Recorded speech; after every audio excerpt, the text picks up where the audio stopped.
Now, this is where I'm going to tie this all together, Dusty. Okay. I'm going to go back a little bit. I'm going to show you where I think this is all tying together.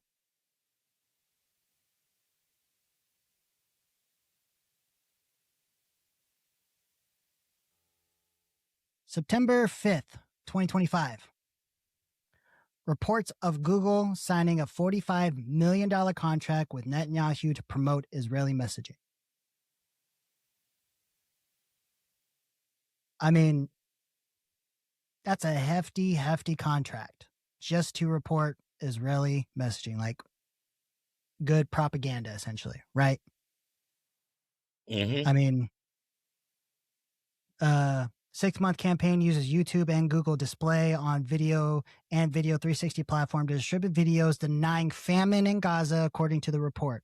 One foreign ministry video declaring there is food in Gaza. Any other claim is a lie. Garnered over 6 million views, largely through paid promotion. Government contracts describe the campaign as Haspara, a Jewish term for public relations or propaganda. So they're spending $45 million just to promote good vibes about Israel. Okay. It's like, why don't you just have enough good vibes and good intel that everything's positive? You don't have to spend money on fake fucking propaganda that shows nefarious intent when you have to spend that kind of fucking money to overshadow the bullshit you're doing. Mm-hmm. Now, go to this video that I found today. Christian influencers. Okay. You said, we talked about the woke right, and you said, I call it the woke Reich. That's a brilliant observation.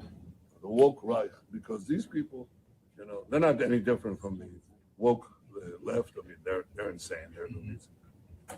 But they're actually meeting on some of the things.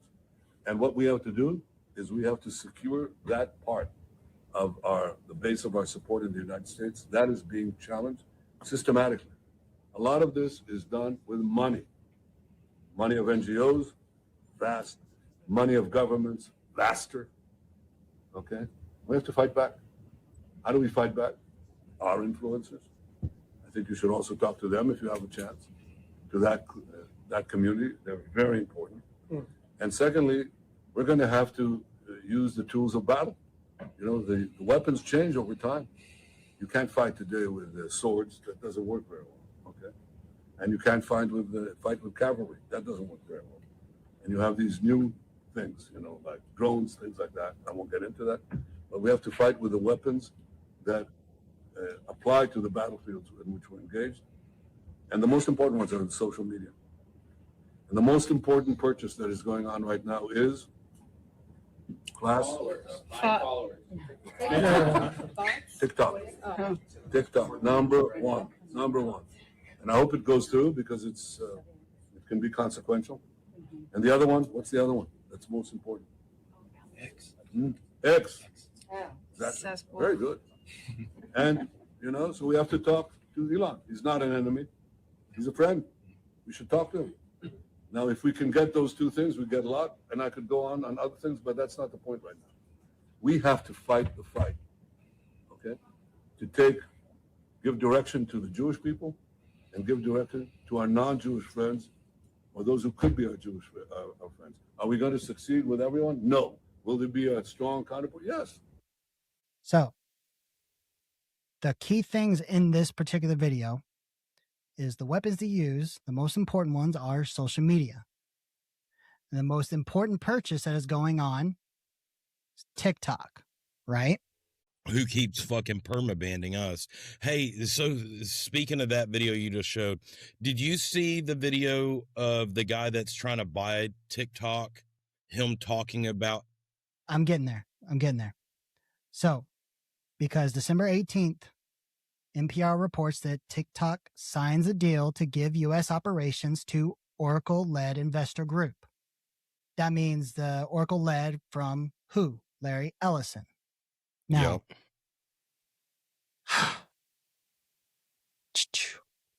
So when it comes to Larry Ellison, right?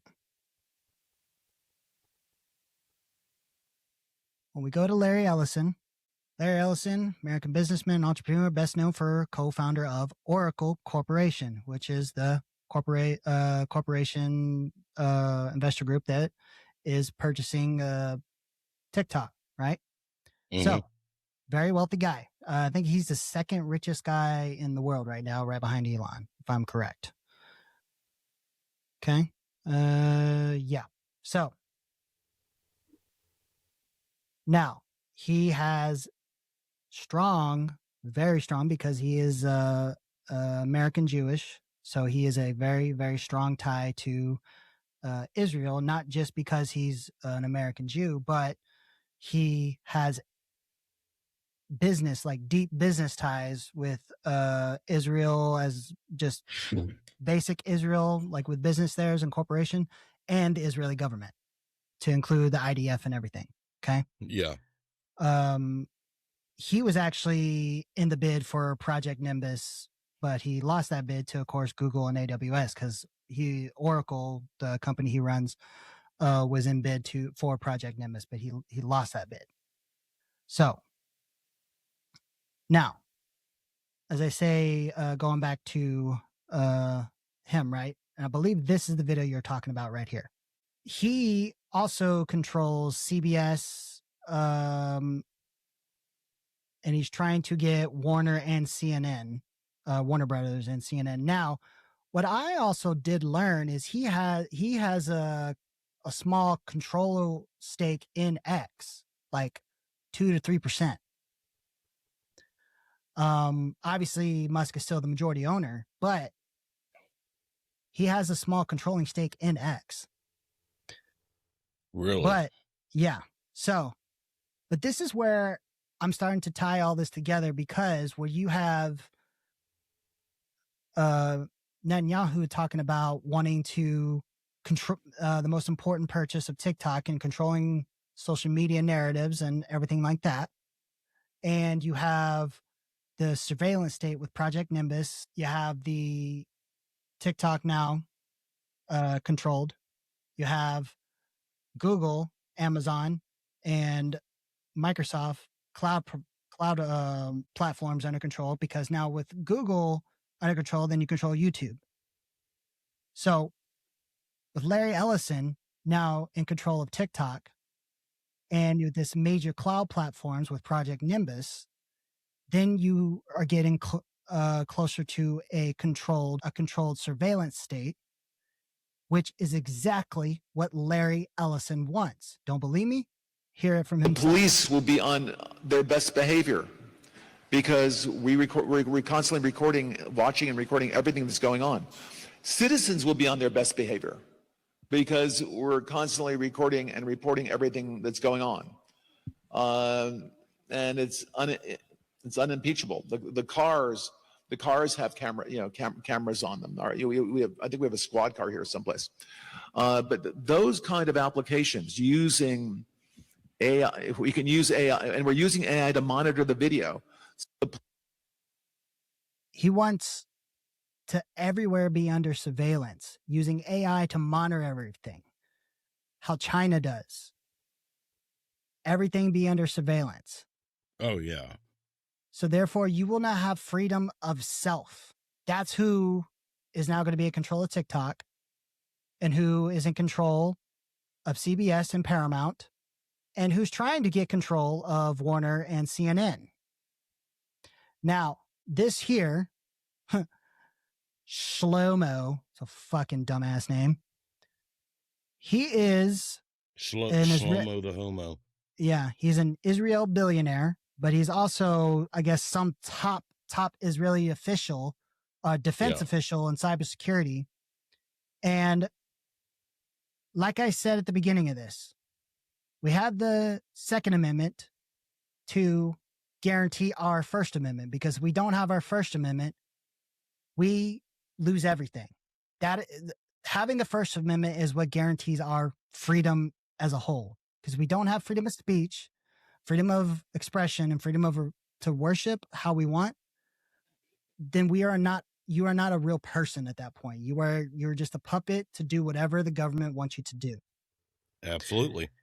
And this right here, based off of everything I just talked about, is what I believe is what they're trying to get us to. And they're successfully getting us to there as we speak, because our own fucking government is doing nothing to stop it. Network. Shlomo Kramer, also one of the founders of Checkpoint, another big cyber company. Shlomo, it's great to have you here. Welcome. Thank you for having me. How is AI, cyber warfare, shaping geopolitics right now? So AI is going to revolutionize cyber warfare, from critical infrastructure to the fabric of society and politics, and undermining it, giving unfair advantage to authoritarian governments against democratic countries, First Amendment type of... That's already happening? That's already happening. You're seeing the polarization in countries that allow for the First Amendment and protect it, which is great. And I know it's difficult to hear, but it's time to limit the First Amendment in order to protect it, and quickly before it's too late. What do you mean? I mean that we need... How fucking dumb is that sentence? Time to limit the First Amendment in order to protect the First Amendment. That is the dumbest oxymoron or conflicting statement that I've ever heard in my entire life. And they're allowing this to happen fucking real time, and our government is doing nothing to stop it. Yeah. You know, like, we vote for fucking these individuals in the Fed that are supposed to protect our constitutional rights. Where the fuck are they protecting our constitutional rights? They are trampling all over this shit. Yeah. And then look right here. This is another perfect example of, I mean, they already kind of do it on TikTok, right? And this is what they do currently on Meta. And you hear it directly from Meta. In addition to my work leading the Israel public policy team, I created a new role specifically focused on the Jewish diaspora. It is a privilege to represent Meta to Jewish communities worldwide. I am proud that Meta's commitment to addressing anti-Semitism on our platforms has remained steadfast, especially after October 7th. Our policies are industry-leading in protecting Jewish people and Israelis on our platforms. Our community standards include policies that prevent harassment, violence, and incitement, and include a robust framework to combat anti-Semitism. Our hateful conduct policy includes specific protections for Israelis and Jews. We banned Holocaust denial and distortion back in 2020. We changed industry thinking on this issue, designating denial as hate speech rather than misinformation. It wasn't just about facts, it was about protecting people from harmful conduct. We banned content with harmful stereotypes about Jews, such as the claim that Jews run the world or other major institutions. We updated our policies to recognize that the term Zionist can be used as a proxy for Jews and Israelis. We banned content claiming Zionists run the world or control the media, and we do not allow for dehumanizing comparisons of Zionists. I mean, Damn. this is why, and because I brought this up to you the other day, like, I'm perfectly okay and understand how a private corporation, a private company, you know, has the right to moderate and make their own judgment. But Yeah. like, obviously, when it comes to news, like CNBC, Fox, CNN, the government has no right to say, you can't do this, you can't do that, right? You can't censor them. That's freedom of press. Now, the social media platforms obviously have the right to do what they want in regards to limiting how or whatever, because it's a private corporation. But these have turned into news platforms. Yeah, absolutely. 100%. And it's almost gotten to a point where my perspective and my opinion and my belief is that these should be protected by the First Amendment, because now we don't have a right to express anything on these fucking platforms because now they're protected of like, well, it's a private company. We can moderate how we want. Oh yeah. Okay, I get that. But then you get these news and publications that are only on social media. They don't have any other type of publication whatsoever. They're not on TV or anything else, right? Mhm. And then they hide behind that. Yeah. Well, so, in January of 2025, okay, I'm going to say it like this. TikTok has been fucking shadow banning and perma banning us, and just think of how much they're doing to other individuals as well. Facebook luckily hasn't been doing it too bad for us. Like, I don't think we've had anything get blocked or banned off of Facebook. Correct me if I'm wrong. I don't know. No, we just had ads that weren't approved, but that's it. Yeah, but in 2025, January 2025, Zuckerberg said that the company had been pressured by Biden administration to censor certain content during the COVID-19 outbreak. That fake bullshit. But what he was saying is, he says we've reached a point, and this is a quote: "We've reached a point where it's just too many mistakes and too much censorship." He announced major changes to Meta policies, including elimination of third-party fact checkers in the U.S. and moving to a community notes system similar to X. Okay, so there's that. Okay, now Pavel Durov, I don't know who that guy is exactly right, how to say his name, but he's the Telegram founder. It says he has been very vocal about the government pressure since his arrest in France in late 2024. In an interview posted throughout 2025, including a notable clip on Lex Fridman's podcast, Durov discussed resisting demands from intelligence services to censor conservative voices in countries like Romania and Moldova.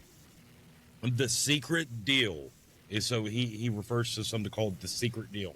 In December 2025, Durov alleged that the EU offered Telegram an illegal secret deal to quietly censor speech to avoid fines, or to quietly censor speech to avoid fines.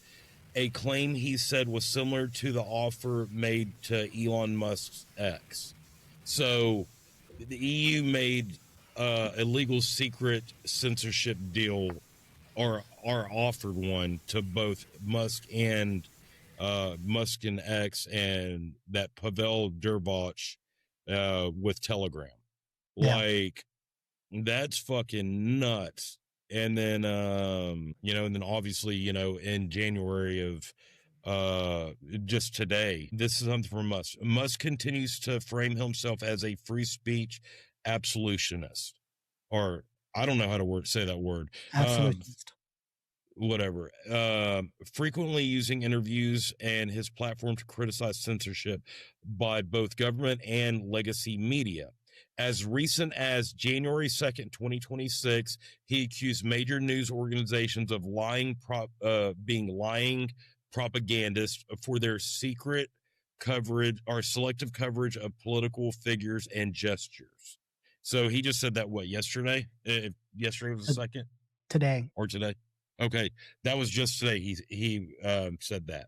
So, at least we've got a couple of them that are standing out against it. Yeah. But fuck, bro, I'd rather see a lot more fucking stand against it. Yeah. But that's why this is where I feel like this is all leading to, and with everything that I put together.